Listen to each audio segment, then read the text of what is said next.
how much income you expect to have in year 1, year 2, year 3. Is break even what we're shooting for? No. We're shooting for a little better than break even, right? Money. But there also might be years when we're not breaking even, especially in the beginning. We might actually plan for not breaking even at first. And if so, we need to plan for having enough cash to get through that. So here's what I want to do. This might be the hardest thing that I'm going to try and teach you guys. Ready? Are you ready? Yeah, okay.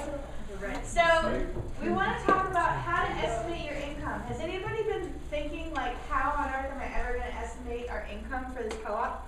Yeah. Yeah. It's a hard thing to do. So I'm going to walk you through an example that we did with another co-op. So this is an example of a cooperative that never got started for reasons unrelated to these numbers. It was a co-op that might still get started eventually, but it's a group of young people who wanted to start an automatic coin-operated laundromat in Dorchester. I just muttered why. I'm just curious. Oh, What was their motivation? They wanted a business that was a visible storefront. They wanted a business that had low barriers to entry for young people who might not have a lot of job skills. They frankly wanted a business that didn't involve a whole lot of work, except for counting quarters. They're really excited about the idea of counting quarters. They wanted it to be, and they wanted it to be an example for the neighborhood. So these were mostly young men between the ages of 14 and 30, and they wanted to show their community that they were doing something positive. Cool. And this particular neighborhood needed a laundromat. So we needed to do two things. We needed to estimate the size of their market, and we needed to estimate what share of the market we thought they would get. And both of those things are really hard to do, and you'll never get exactly the right numbers. But we're going to make our best guess of, getting as close as we can. Every industry is different. Some industries can get a lot closer than others. Brand new industries might just have to totally weigh in. Industries like the coin laundry industry, like the laundromat industry, is actually pretty well researched, and a lot of industries you'll find are pretty well researched. So there's trade magazines, there's books, there's trade associations that do a lot of research. Some industries are even covered in the census, in the U.S. Census. There's a thing called the Consumer Expenditure Survey that asks people how much they spend on stuff. So, for example, the laundry industry. Sorry? That must be very depressing. Filling that out must be very depressing. Yeah, it must be really depressing, yeah. I would think so. I've never had to fill one out. But laundry is a really good example because everybody does their laundry or has their laundry done. They either have it done by somebody else or they do it in their house. And even if your clothes are more expensive, it costs more to wash expensive clothes, but not so much more that it's like, buying a cheap used car versus like the most expensive car. It's a much more even playing field laundry. It's one of those things we all need. So, what did we do? We looked at this particular neighborhood that we looked at. We had to draw a line around our service area, right? We literally had a map, and we drew a line around the service area. And the way that we drew the line around the service area was this. The neighborhood that we wanted to locate in had a bunch of laundromats already. So we drew a line around the neighborhood that we wanted to work in and mapped out all the existing laundromats. We saw a gap in the middle and started zeroing in on a space in the middle of that gap. And then we figured everybody who's like walking to the laundromat, which we figured would be most of the people that would be coming there, most people are going to walk to the nearest laundromat, right? Unless they have a good reason to go somewhere else. So we drew a line that said, anybody living inside of this line, our laundromat's going to be the closest one, right? So it was a little bit of just, guesswork, knowing the neighborhood, knowing which way people like walk and whatever. So then what we did was we looked at a map of the US Census.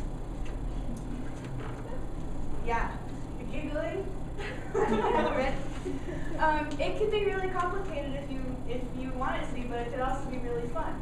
So these guys did this work. We did this together in a computer lab. So we looked up the information that in the US Census. We found the little areas that pretty much corresponded to our trade area, and we looked up how many households are in those areas, was in that area. And we figured it was about 1,400 households, mostly in triple deckers. Okay. Wow. So then we looked at, let's see, here we are. So then, what's the next thing we did? Do door-to-door survey. Did you see market research, market Yep. analysis? So, one thing, there were a few things that we knew. From looking at some of the trade industry data, there's actually a lot of data for the laundromat industry. It's a very quantifiable kind of business. So there's a lot of numbers out there. You'll find, if you look for these kind of numbers, they really do exist for a lot of industries. So we found some numbers that said in an urban area, like a certain percentage of people had laundry at home, had washers and dryers at home, and therefore they're not going out to use the laundromat, right? We didn't trust those numbers. We figured they weren't specific enough to our neighborhood, because this is like a nationwide survey, and they're talking about all cities all across the country, and we figured, we want to know about this particular neighborhood. So we decided to go out and survey the neighborhood. So we divided the neighborhood up into little territories. We got like 5 teams of 3 people to go out and survey people. We did a very, very simple survey. We only asked people a couple of questions. We asked them, do you have laundry at home? And if you do, let's see, we asked them, do you have laundry at home? If you do have laundry at home, do you ever use the laundromat anyway? Which laundromat do you go to, and how do you get there? We wanted to know if they drove, or the bus, or walked. How many people did you survey? We got 75 responses back. Wow. So, Wait, you did it by foot? yep. Yeah. So, we went and interviewed people, so we didn't leave them anything. We only talked to people that we encountered. Yeah. So it wasn't entirely scientific, but it was pretty good. What we found was that 39% of the households in our target market had no laundry facilities at home. And that was, I forget if that was higher or lower than the number that was in our book, but we figured it was more accurate than the neighborhood. Yeah. Just curious, if you went, this may have come up, if you went to a triple decker, Yep. talked to the person on the first floor, Yep. did you ask them about their neighbors, whether they knew that they did or didn't have? And did you use that data? We asked everyone whether they had laundry in the building. Ah, So, because some of them will have it in the unit and some will have it like in the common area in the basement. So we just asked people, but that's a good question. yeah, just curious. Yeah. Whenever you do a survey like this, there's really you can really get carried away with the number of questions and the detail that you go into with people. But the more detail you add, the more you're going to lose people, lose their attention.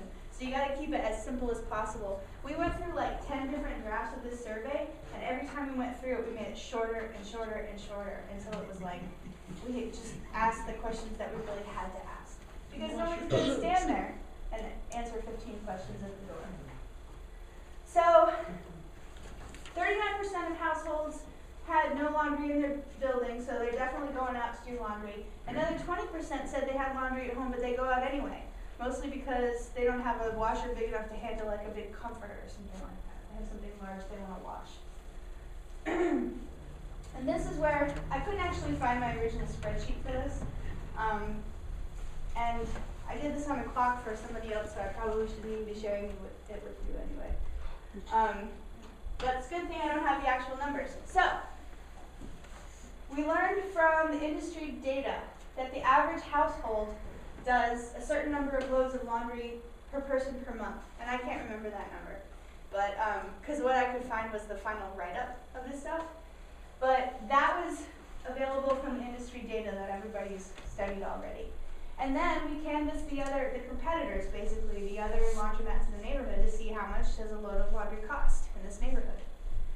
From all of that information together, the number of households, the percentage of them that have laundry at home, the number of loads a typical household does, and the dollar amount that we're spending in that neighborhood, we're able to construct what is the number that we think people are spending on laundry in this neighborhood. We figured it was Per somewhere, person or for? the for whole okay. aggregate, the whole area. Okay. Right. Oh, not per It's person, 500,000 not you're per talking. I know, Right. Right. 1,400. No, I Yeah. thought someone might have, I thought initially it was per person, and I saw the K and I go, whoa. Yeah. Yeah. Some No, serious this laundry. is like for all of this is like what we want to know is all of the money that's getting spent in this neighborhood on laundry per year. Right? That's the number we want. That's the size of the market. That's the available market, right? So then we want to know how much of that market are we going to get? So that, and this is where you have to get into like, you know, complete guesstimates unless you really want to go out and do more precise surveys. And it's a toss-up whether you do or not. So then we say, well, we're not going to get 100% of that business, right? Every single person there is not going to come and do their laundry at our laundromat. So we wanted to make two estimates, a high estimate and a low estimate about, you know, how many new people do we expect to come to our place. So we figured that it was probably, this is a pretty wide margin, but we figured between 40 and 70% of people in the neighborhood would come to the closest laundromat, right? And remember, this is, you know, where we're assuming a lot of people are walking. So we basically say we think we've got about $160,000 and $375,000 of income per year for this business. That's like, you know, pretty solid. Like people are definitely going to come to us.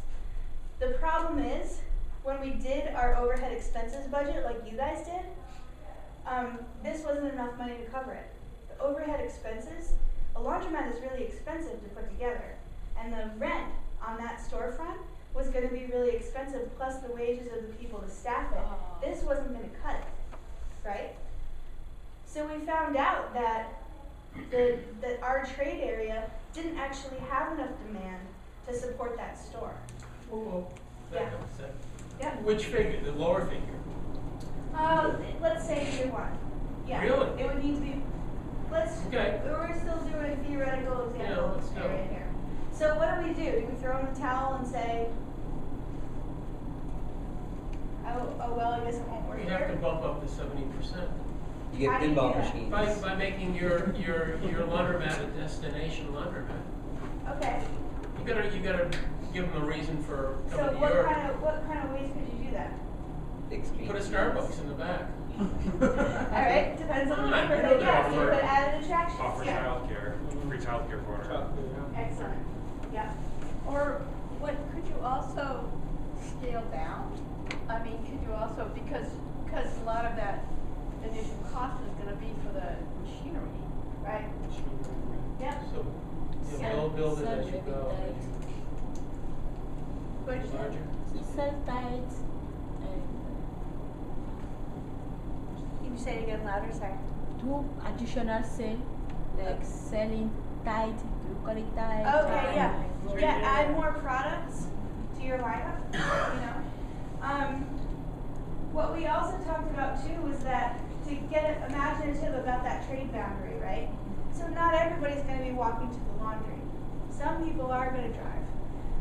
And people who drive to the laundry, people who have a car and can drive to the laundry, they can drive to any laundry they want, right? When I got a car, I was like, I'm not going to that one. I'm going to the nicer one down the road. So then the question is, people with cars, how far are they willing to drive to go do their laundry at a nicer laundry? You know, these are the things you have to think about. Will they drive 10 minutes, 15 minutes, 30 minutes? And if so, like, how big a trade area are we talking about now? What's the potential sales from the larger trade area? So you see where I'm going with this. This is how we worked out the numbers for this business. So we're going to have varying degrees of success here about how to do this with your businesses, because we have all different kinds of businesses in the room. But I would like you to take a few minutes and talk about what are the things, what's a parallel line of reasoning you guys could take? And what kind of things would you need to know? And do you know where to get this information? And, you know, what do you need to do to find out information like this and see how close you can get? Is that cool? People, raise your hands if you want somebody to come over